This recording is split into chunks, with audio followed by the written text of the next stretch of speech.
ከ80 በላይ የሆኑ ማክሮኒውትሪየንትስ ሚነራልስ እና ቫይታሚንስ ያለው ለሰውነታችን በጣም ብዙ ጥቅም ያለው የአይሪሾች ሲሞስ እንዴት እንደሚሰራ ነው ማሳያችሁ።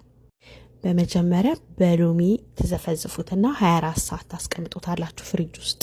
አጠባችሁት በኋላ በፈለጋችሁት ፍሌቨር፣ ይሄውን የመጀመሪያው የሰራሁት በብሉቤሪ ነው። ብሉቤሪ ጨምሬ አብሬ ፈጨሁት።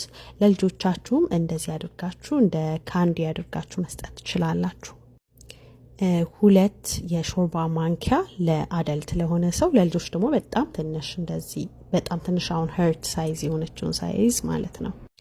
ይሄኛውን በጣም አቅጥኘዋለሁ ውሃ ብዘችበት፣ ግን አነስ ያለ ውሃ ታረጋላችሁ ከምትጨምሩት ፍሩት ጋር ማለት ነው። በውስጡ በጣም ብዙ ቫይታሚኖችና አዮዲን በጣም ብዙ ነገር ነው ውስጡ ያለው። እንዲህ ከፈጫችሁት በኋላ እታች ፍሪጅ ውስጥ ለ15 ቀን ላይ ደግሞ በጣም ብዙ ጊዜ መቆየት ይችላል። ሁለተኛውን ደግሞ የሰራሁት በስትሮበሪ ነው። እናንተ በፈለጋችሁት ፍሩት ፍሌቨር መስራት ትችላላችሁ። የመጀመሪያው 2 ቦታ ከፈልኩትና ግማሹን በብሉቤሪ ግማሹን በስትሮበሪ። ሲሞሱም በጣም ርካሽ ነው የገዛሁት፣ $11 ምናምን ነው የሚሸጠው።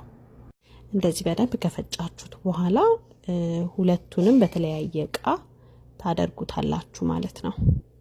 ፎቶን መጀመሪያ ላይ አታች አድርጌላችኋለሁ።